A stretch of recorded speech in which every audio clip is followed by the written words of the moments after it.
Welcome to New Hampshire's Business. I'm Fred Coker. The New Hampshire legislature is back in town in Concord at the State House, and New Hampshire businesses are watching to see what kind of legislation will hurt or harm or enhance businesses in the state of New Hampshire. And there's one particular player at the State House right now that is watching those bills. It's the Business and Industry Association of New Hampshire. Their priorities in this legislature: workforce availability, housing affordability and access, cost of energy, Medicaid expansion, and business regulatory climate. The first two priorities, workforce and housing, led to this quote from the CEO of the New Hampshire Association of Realtors earlier this month. And here it is. Lawmakers are finally recognizing that the lack of inventory is a drag on the economy of this state, said Bob Quinn, CEO of the New Hampshire Association of Realtors. Businesses, he said, can't find workers who can't find a place to live.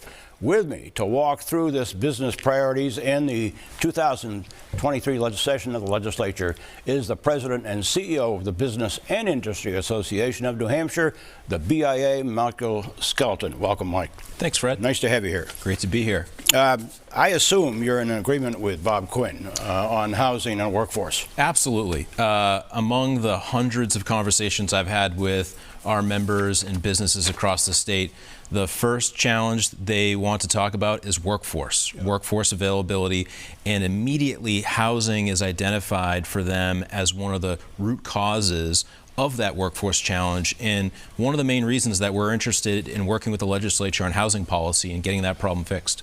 What do you want to see happen? Well, there's a number of policies that have been pursued over the last few years that I think have started to create some forward momentum. There's bipartisan agreement that we need to do more in housing, which has been encouraging to see. The House created its own special committee to look at housing issues, which is really a great step forward. There's a bill coming out this year that's going to be a housing champions bill that's going to allow communities that want to step forward and do more to recognize workforce housing some incentives to do so. So we're looking forward to that bill, and we think it's a good step forward. Okay, energy. There's one comment I hear from businesses and individuals. It's the cost of energy that's causing people to spend less, retailers and small businesses to consider shutting down. What do you see the legislature doing this year to address energy? It's an issue that really they have very little control over, obviously. It's tough because we are part of a regional energy market, so there's limited things we can do here in the state to address it. But there are a couple of substantial steps that we can take, and I think the legislature is moving in this direction. The first is siting reform. When we want to build a new type of energy facility, whether it's a wind farm or a solar array or some other type of energy creating technology, we need to be able to site it properly and get it built.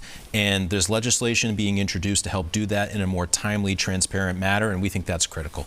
Medicaid expansion, one of your priorities for the BIA, putting you in the same camp as advocates for that, but for a different reason. This is really a workforce issue, and you know, if we don't reauthorize Medicaid, 60,000 granted staters would lose their health coverage, and the cost of providing that uncompensated care would shift over to the employer community, and we would lose $500 million of federal resources that are coming into our state. There's, I think, broad recognition across the healthcare, hospital sector, as well as the business community. This is something that needs to get done. Finally, the business regulatory climate. What are you looking at in that area? Well, each year there are dozens of bills that are introduced that impact human resources, the employer-employee relationship, and many of them are well-intentioned. They're not always well-structured. They could have unintended impacts. And our role is to come in and try and educate legislators and provide information on what the impacts might be. And I think we have a pretty good regulatory climate right now. The state's on a good trajectory. And I think our message to the legislature is do no harm. Let's focus on addressing workforce, housing, energy. Those are the things that are, if we address those areas, it's going to allow our economy to continue to grow. It's the first time in 29 years that I've done this show that taxes has not been on your list. Just a comment. Well, it's still, they're down. They are down, and I think that's a reflection why, you know, we're focusing on what we're hearing directly from members right now, which is workforce, housing, child care, you know, some of these issues that are really impacting their day-to-day operations. Taxes are always important, and I think the state has done a great job at gradually bringing down business taxes over the last few years, and we'd like to see them stay there. Michael Skelton, President and CEO of the Business and Industry Association of New Hampshire. Thank you. Thanks, Fred. And if you want to see some of this again, you can go to WMUR.com, where it will be posted all this week.